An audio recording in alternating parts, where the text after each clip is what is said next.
Now here's what God says about that. He says, because you have rejected knowledge, I must reject you.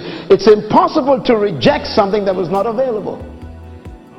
Therefore, your ignorance was a decision. 90% of the knowledge you need is right in your house in a book you never read. That's good. Every time you pass a library, knowledge incriminates you.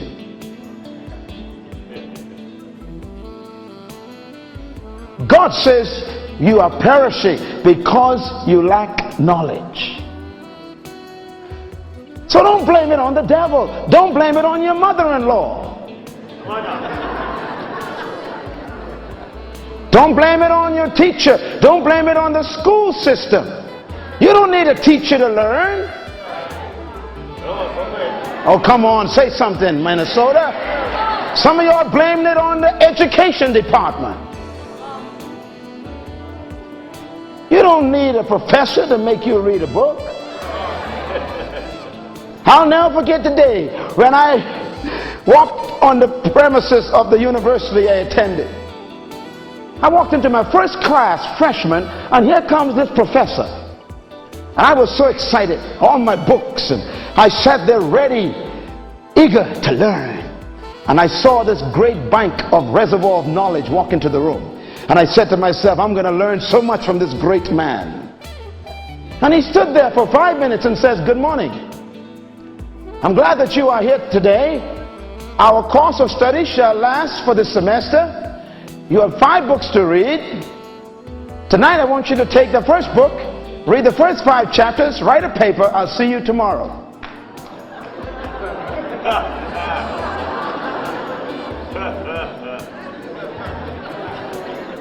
Where are you going? I just paid $2,000 to come to this school. Come back here, preacher.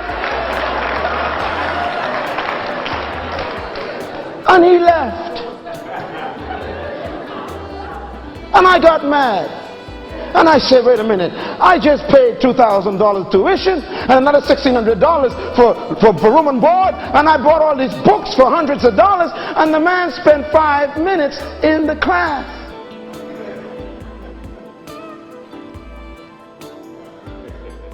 I went to the library and realized that I was going to be spending over $57,000 for someone to tell me go and read a book. Come on, clap. You know it's true.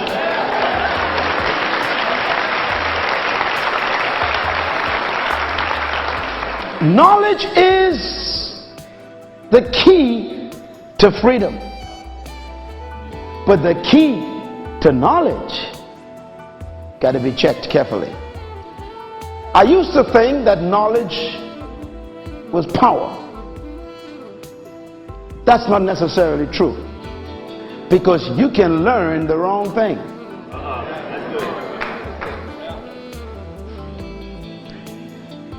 Jesus said the only thing that can set you free is not knowledge, but knowledge of the truth.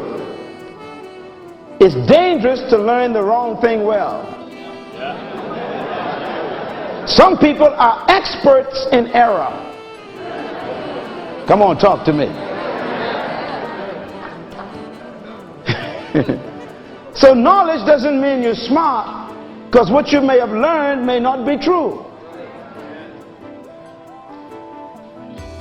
And the most dangerous thing for a person to have is knowledge that is erroneous, that they believe is true. The most dangerous human being I've ever met is one who has zealous error. People with zeal who are wrong. And it's the cause of great tragedy in our humanity and in our history of man. Most of the problems in our past are results of zealous, erroneous people.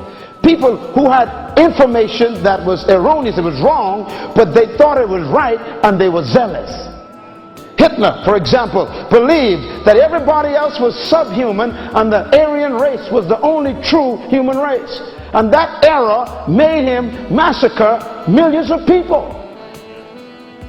The Crusaders, who were Christians were under an error, and they killed thousands and thousands of people all over Europe because they had a theological error and tried to force people to come to Jesus with the sword. And then you